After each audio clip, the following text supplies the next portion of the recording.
Eu sou um cirurgião e dou aulas há algum tempo. E por 13 anos vivi em companhia de cadáveres e durante a minha carreira estudei anatomia a fundo. Posso, portanto, escrever sem presunção a respeito de morte como aquela.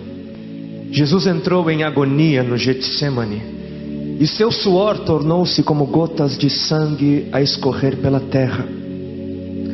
O único evangelista que relata o fato é um médico, Lucas, e o faz com a precisão de um clínico. O suar sangue ou hematidrose é um fenômeno raríssimo. É produzido em condições excepcionais. E para provocá-lo é necessário uma fraqueza física, acompanhada de um abatimento moral violento, causado por uma profunda emoção, por um grande medo. O terror, o susto, a angústia terrível de sentir-se carregando todos os pecados dos homens devem ter esmagado Jesus. Tal tensão extrema produz o rompimento das finíssimas veias capilares que estão sob as glândulas sudoríparas, e o sangue se mistura ao suor e se concentra sobre a pele, escorrendo então por todo o corpo até a terra. O corpo dele inteiro havia se tornado negro, porque ele havia suado sangue. Só para os irmãos entenderem qual é o estado de espírito que leva alguém a suar sangue. O terror, o susto, a angústia terrível de sentir-se carregando todos os pecados dos homens devem ter esmagado Jesus. Conhecemos a farsa do processo preparado pelos líderes religiosos, o envio de Jesus a Pilatos e o desempate entre Herodes e Pilatos. Pilatos teve que ceder e então ordenou a flagelação, o chicoteamento de Jesus. Os soldados despojam Jesus, tiram a roupa de Jesus e o prendem pelo pulso a uma coluna do pátio.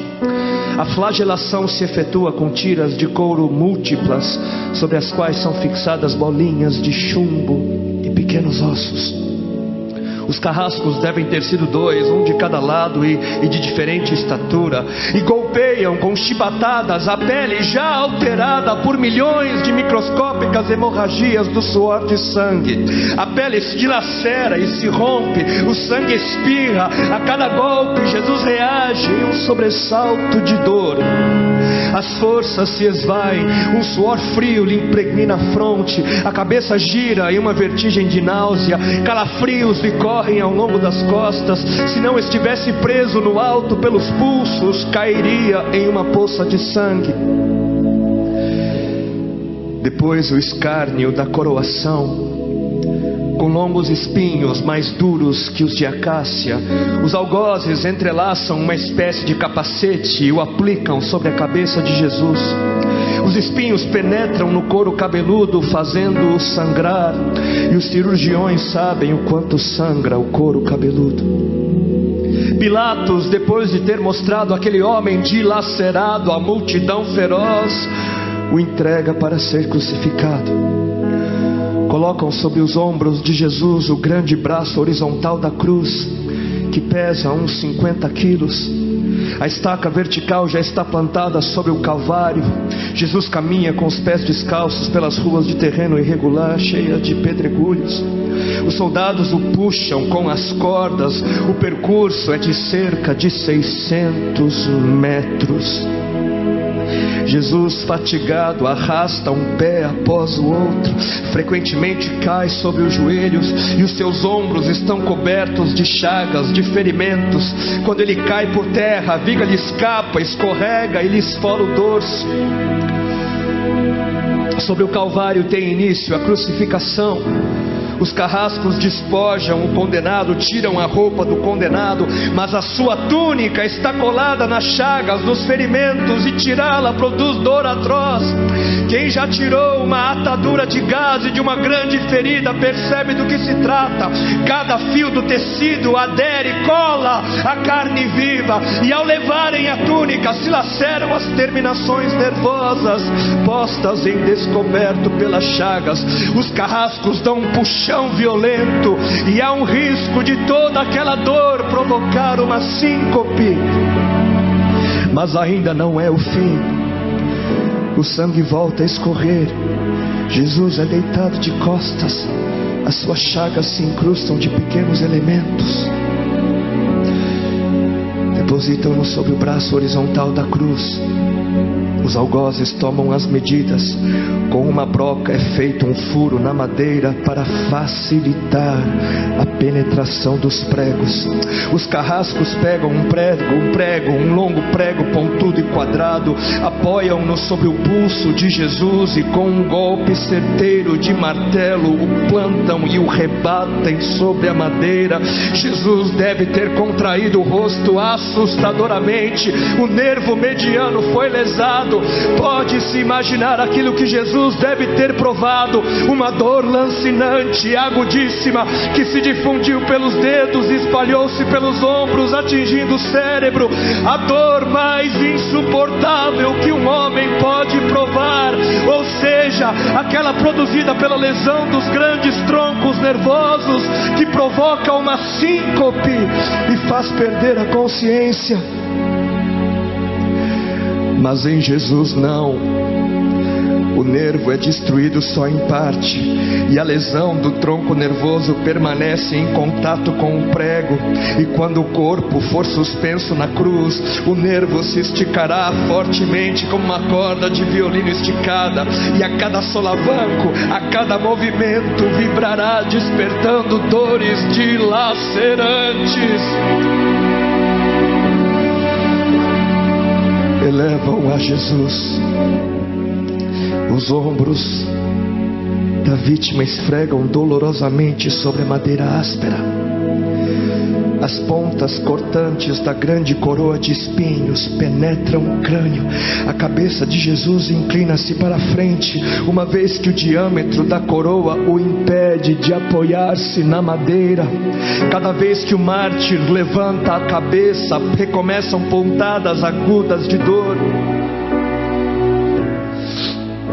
Pregam-lhe os pés. Ao meio-dia, Jesus tem sede. Não bebeu desde a tarde anterior e estava desidratado pela perda de tanto sangue. Seu corpo é uma máscara de sangue. A boca está semiaberta e o lábio inferior começa a pender.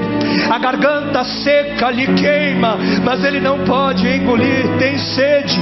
Um soldado lhe estende sobre a ponta de uma vara uma esponja com bebida ácida de uso entre os militares. Tudo aquilo é uma tortura atroz. De repente, um estranho fenômeno se produz no corpo de Jesus. Os músculos dos braços se enrijecem em uma contração que vai se acentuando, os bíceps esticados e levantados, os dedos se curvando. É como acontece a alguém ferido de tétano, a isto que os médicos chamam de tetania. Quando os sintomas se generalizam, os músculos do abdômen se enrijecem em ondas imóveis. Em seguida, os músculos entre as costelas, depois os do pescoço e finalmente os músculos respiratórios se enrijecem. A respiração se faz pouco a pouco mais curta. O ar entra, mas não consegue mais sair. Jesus respira com o ápice dos pulmões. Tem sede de ar como um asmático em plena crise. Seu rosto pálido pouco a pouco se torna vermelho, depois se transforma num violeta purpúreo. Jesus é envolvido pela asfixia. Seus pulmões cheios de ar não podem mais esvaziar-se. A fronte está impregnada de suor, os olhos saem fora de órbita. Mas de repente algo acontece. De repente algo acontece. Lentamente, com um esforço sobre-humano, Jesus toma um ponto de apoio sobre o prego dos pés. Ele esforça-se a pequenos golpes, se eleva, aliviando a tração dos braços. Os músculos do tórax se distendem, a respiração torna-se mais ampla e profunda, os pulmões se esvaziam e o rosto recupera a palidez inicial. Mas por quê? Por que este esforço? Por quê? Porque Jesus quer bradar: Pai, perdoa-lhes porque não sabem o que fazem. E logo em seguida o corpo de Jesus começa a afrouxar-se de novo e a asfixia recomeça. Foram transmitidas 7 frases pronunciadas por ele na cruz, e cada vez que quer falar ele deverá elevar-se, tendo como apoio o prego dos pés. Inimaginável! Atraídas pelo sangue que ainda escorre e pelo coagulado, enxames de moscas unem ao redor do seu corpo, mas ele não pode enxotá-las. Pouco depois o céu escurece, o sol se esconde, de repente a temperatura diminui. Logo serão 3 da tarde, e depois de uma tortura que dura horas e horas, todas as suas dores, toda a sua sede, todas as cãibras, toda a asfixia, todo o latejar dos nervos medianos lhe arrancam um lamento: Deus meu, por que me desamparaste?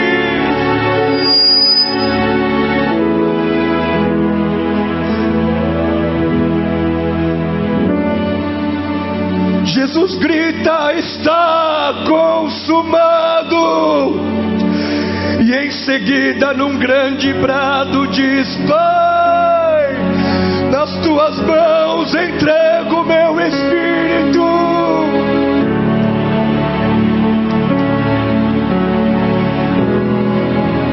E morreu no meu lugar e no seu.